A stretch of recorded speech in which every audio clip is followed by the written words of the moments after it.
नमस्कार। एक बार पुनः स्वागत है आप सभी लोगों का हमारे YouTube चैनल समृद्धि आईएएस में। और आज हम उपस्थित हुए हैं अपने मेंस आंसर राइटिंग प्रोग्राम के तहत, जिसमें हम यूपी पीसीएस जीएस पेपर 5 से प्रश्न करने वाले हैं, 6 से प्रश्न करने वाले हैं। और आज का जो हमारा प्रश्न है वो उत्तर प्रदेश के निर्वनीकरण हेतु उत्तरदायी कारकों की पहचान करते हुए उनके रोकथाम हेतु सरकारी प्रयासों को बताइए। आज का ये हमारा प्रश्न है। आइए देखते हैं इसमें जो है आपको कैसे इसका उत्तर लिखना है। तो सबसे पहले एक संक्षिप्त छोटी सी आप भूमिका दीजिए कि वर्ष 2000 में उत्तराखंड के गठन के कारण उत्तर प्रदेश का काफी वन क्षेत्र जो है उत्तराखंड में चला गया। वर्तमान ISFR 2021 जो रिपोर्ट है के अनुसार वनावरण एवं वृक्षावरण को मिलाकर मात्र 9.23% क्षेत्रफल पर ही वनों का जो है वो अस्तित्व है। कहाँ? तो उत्तर प्रदेश के। तो अगर उत्तर प्रदेश में वनों के क्षेत्रफल की बात करें ISFR 2021 की रिपोर्ट के तहत, तो कितना है? 9.23% वनावरण और वृक्षावरण ये दोनों मिला करके है। मतलब आई रिपीट, मैं फिर से आपको बोल रहा हूँ कि वनावरण और वृक्षावरण को मिला करके ये है प्रतिशत। जबकि राष्ट्रीय वन नीति 1988 के अनुसार किसी भी भौगोलिक क्षेत्र के 33.33% भूभाग पर वन होने आवश्यक है। मतलब जो राष्ट्रीय वन नीति 1988 कह रही है कि जो है किसी भी भौगोलिक क्षेत्र के 33.33% पर, मतलब 33% पर जो है वो वन होना चाहिए। लेकिन उत्तर प्रदेश की स्थिति क्या है? तो 9.23% भूभाग पर ही वन है। यानी कि जो राष्ट्रीय मानक है उससे तो काफी नीचे ये प्रदेश है। और काफी नीचे क्यों हुआ ये प्रदेश?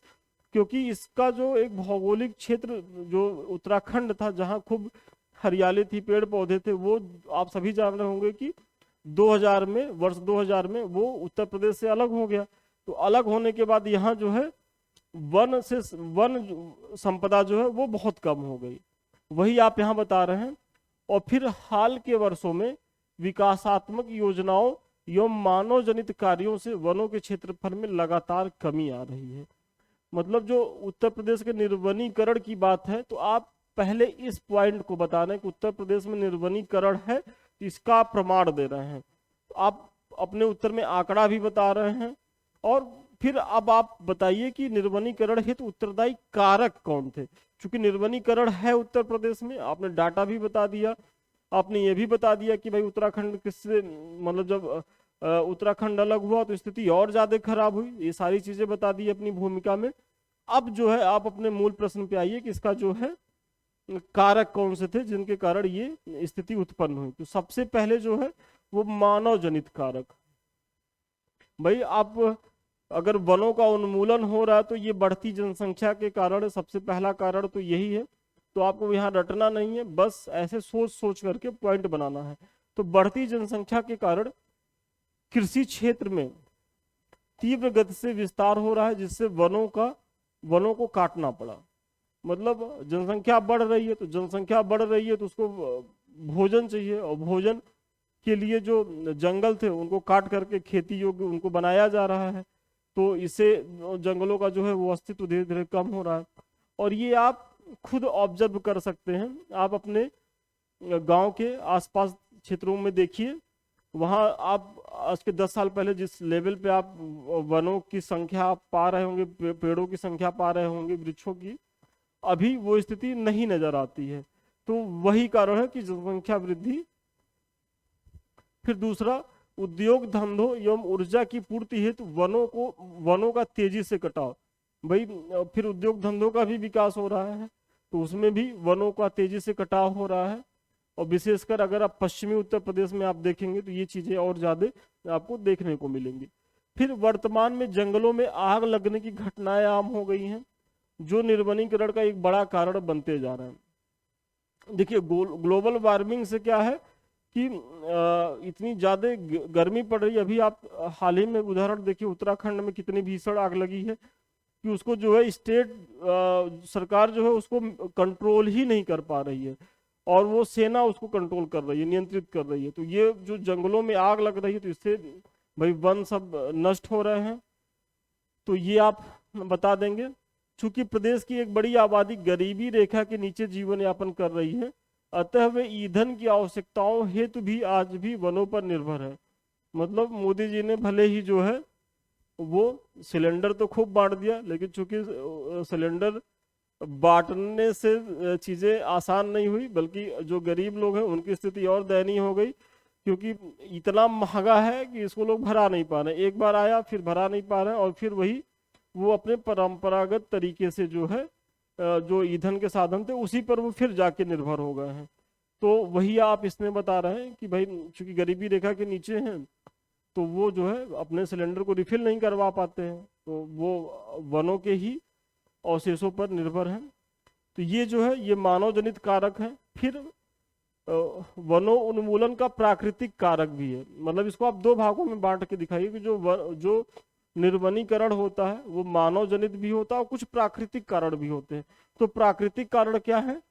जलवायु परिवर्तन के कारण प्रदेश का कुछ भाग जहां बाढ़ग्रस्त हो जा रहा है, जैसे पूर्वी उत्तर प्रदेश, तो वहीं कुछ क्षेत्र जैसे बुंदेलखंड सूखा प्रवण है। दोनों ही स्थितियों में वनों को काफी नुकसान होता है। अब देखिए, चूंकि ग्लोबल वार्मिंग हो रही है, तो आप देख रहे होंगे कि कुछ मतलब प्रदेश का कुछ भाग खूब ज्यादा वर्षा से मग्न होता है, तो कुछ सूखा ग्रस्त है, जैसे बुंदेलखंड का क्षेत्र जो सूखा प्रभावित है।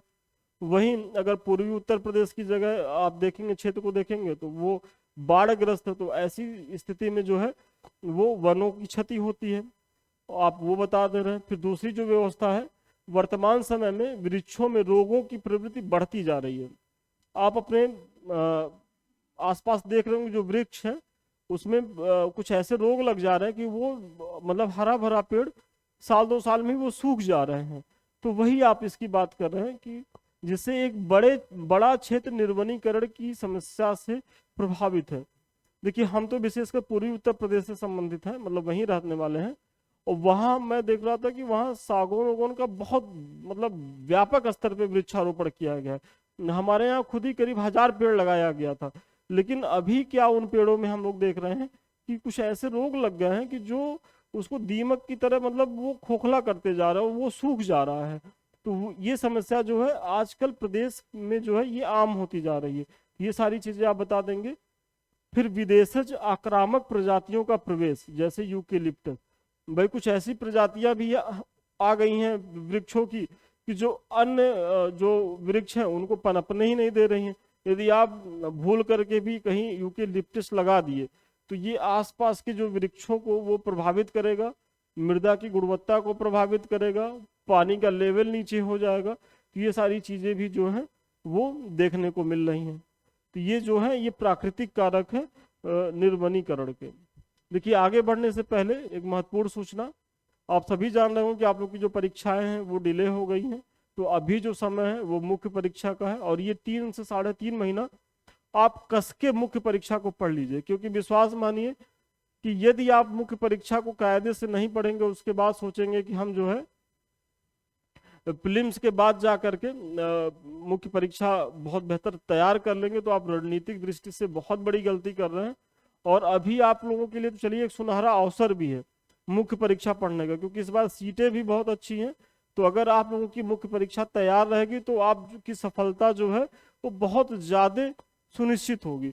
तो इसी को ध्यान में रखते हुए हमारे संस्थान के द्वारा भी जो है वो टेस्ट सीरीज का आयोजन किया जा रहा है। देखिए, हमारे टेस्ट सीरीज तो पहले से ही चल रहे हैं, लेकिन 4 जून से हमारे कुछ नए बैच स्टार्ट हो रहे हैं, जिसमें जीएस पेपर 4 का बैच है और फिर 5 और 6 का बैच है। तो ये बैच तो सम्मिलित है, मतलब 5 और 6 एक ही पैकेज में है, और ये अलग है। इसकी फीस मात्र 999 रुपए है, और इसकी जो है 1499 रुपए है। तो अभी आप लोग इससे जुड़िए और इसका लाभ लीजिए, क्योंकि ये जो ऑफर है बहुत सीमित बच्चों के लिए ही है।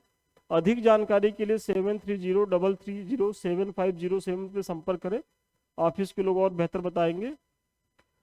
ये 5 और 6 के लिए है।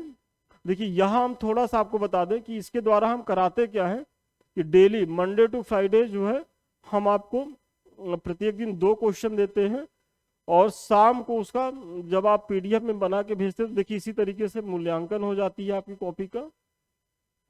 ये सब मूल्यांकन किया गया है, और चूंकि मेरे द्वारा ही किया जाता है तो जहां भी कोई गलती होती है तो वो प्रॉपर वे में लिखा जाता है, और उसके बाद इस तरीके से मूल्यांकन होने के बाद आपकी कॉपी सेम डे ही आपको मिल जाती है। और फिर रात में 10 बजे तक जाते जाते आपको अगले दिन का क्वेश्चन भी मिल जाता है, और आज का जो है वो मॉडल पेपर भी आपको मिल जाता है कुछ इस तरह। ये देखिए ये हमारा मॉडल पेपर है, ऐसे ही आपको मॉडल पेपर मिल जाता है। तो इस टेस्ट सीरीज के माध्यम से हमारा ये उद्देश्य है कि आपके प्रत्येक टॉपिक से जो महत्वपूर्ण संभावित प्रश्न है हम उनको करा दें, महत्वपूर्ण पीवाईक्यू है जिनके पुनः रिपीट होने की संभावना उसको करा दें, और इसके माध्यम से आपका संपूर्ण जो सिलेबस है उसको कवर कर दें। और साथ ही साथ आपके अंदर जो मेंस आंसर राइटिंग नहीं करने का जो एक भय रहता है, जो डर रहता है, वो भी हम इसके माध्यम से दूर कर रहे हैं।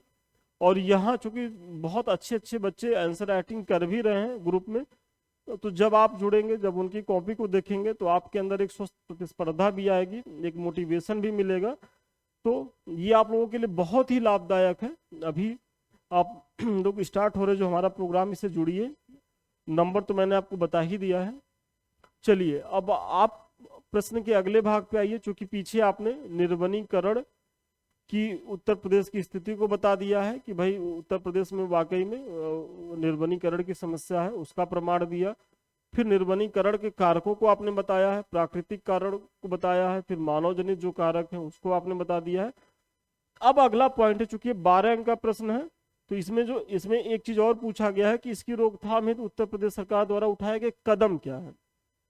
तो चूंकि कदमों को ये पूछ रहा है, और आपको भी जब भी आप मुख्य परीक्षा में प्रश्न को करेंगे तो प्रश्न को बहुत ध्यान से पढ़ेंगे, और जितने डायमेंशन से प्रश्न पूछा जाए आपको उन सभी को जो है टच करके आना है। ऐसा नहीं है कि बस निर्वनीकरण के बारे में बता दिया, निर्वनीकरण के कारकों को बता दिया, प्राकृतिक और मानवीय मानव जनित, उसके बाद आपको लगा कि बस उत्तर हो गया। नहीं, उसमें आपको जो है आधा अंक मिलेगा, आधा उत्तर जो आपको, ये जब तक आप नहीं लिखेंगे तब तक आपको पूरा नंबर नहीं मिलेगा। तो उत्तर प्रदेश सरकार द्वारा उठाए गए कदम क्या है? तो सामाजिक वानिकी योजना 1979 का क्रियान्वयन, जिसके द्वारा वनों के संरक्षण एवं वन क्षेत्रों में विस्तार का निरंतर प्रयास प्रदेश सरकार कर रही है। मतलब आप सबसे पहले सामाजिक वानिकी योजना की चर्चा कर दीजिए। फिर उत्तर प्रदेश संयुक्त वन प्रबंधन कार्यक्रम 1992 की चर्चा करिए, के द्वारा वनों के संरक्षण एवं प्रबंधन की बात हो रही है। फिर ऑपरेशन ग्रीन योजना 2001 में संचालित हो रही है, इसके तहत वृक्षारोपण को बढ़ावा देने का प्रयास किया जा रहा है ऑपरेशन ग्रीन योजना के तहत। फिर वृक्ष बंधु पुरस्कार योजना 2007-8, इसके तहत प्रदेश में वृक्षारोपण एवं वन जीव संरक्षण को बढ़ावा देने हेतु प्रोत्साहित किया जा रहा है वृक्ष बंधु जो पुरस्कार योजना है। फिर वन सुरक्षा योजना, ये सारे प्रयास जो हैं उत्तर प्रदेश सरकार द्वारा किए जा रहे हैं। वन सुरक्षा योजना के तहत वनों के अवैध कटान एवं वन क्षेत्रों में अतिक्रमण रोकने हेतु प्रदेश के 27 जिलों में इस योजना को संचालित किया जा रहा है, वन सुरक्षा योजना को। ये सारी योजनाओं की आप चर्चा कर दें। फिर ग्रीन यूपी क्लीन यूपी अभियान की चर्चा आप कर दें। फिर ये सारी चीजें तो प्रदेश सरकार कर ही रही है, लेकिन प्रदेश सरकार एक बहुत महत्वपूर्ण काम कर रही है कि जो वृक्षारोपण की चीजें हैं उसमें जन सहभागिता को बढ़ा रही है। क्योंकि आप सभी जान लीजिए कि कोई भी सरकारी योजनाएं, कोई भी प्रयत्न तभी सफल होगा जब उसमें जन भागीदारी सुनिश्चित होगी। तो इसी के तहत प्रदेश सरकार कर क्या रही है कि वृक्षारोपण को जन आंदोलन बनाने का भी प्रयास प्रदेश सरकार कर रही है। वर्ष 2017 से लेकर 2023 के बीच प्रदेश में लगभग 137 करोड़ पौधों का रोपण किया जा चुका है। इसके तहत सरकार का लक्ष्य है कि 2026-27 तक प्रदेश में हरित आवरण को बढ़ाकर 15% तक करना है। अभी जो हमारा 9.23% है उसको 2026-27 तक 15% करने का लक्ष्य है। और आप सभी देख रहे होंगे कि प्रत्येक वर्ष जो है प्रदेश सरकार जो है अपने प्रदेशवासियों के माध्यम से वृक्षारोपण का रिकॉर्ड बनाती है कि इस साल इतने वृक्ष लगाए गए, तो उसी की चर्चा हो रही है। आप भी जरूर लिखें अपने उत्तर में।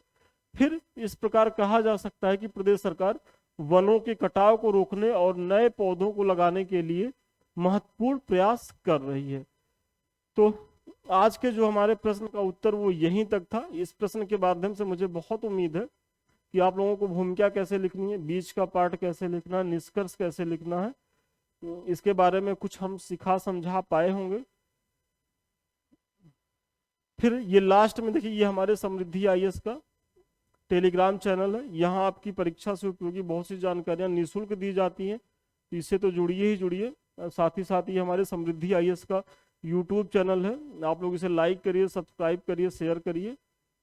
और ये हमारा ऑफिशियल चैनल है संदीप मिश्रा ऑफिशियल, इसे भी आप लोग यदि नहीं जुड़े हो तो जरूर जुड़े, क्योंकि हम यहाँ भी आपकी परीक्षा से संबंधित बहुत सी चीजें लेकर के टाइम टू टाइम आते रहते हैं।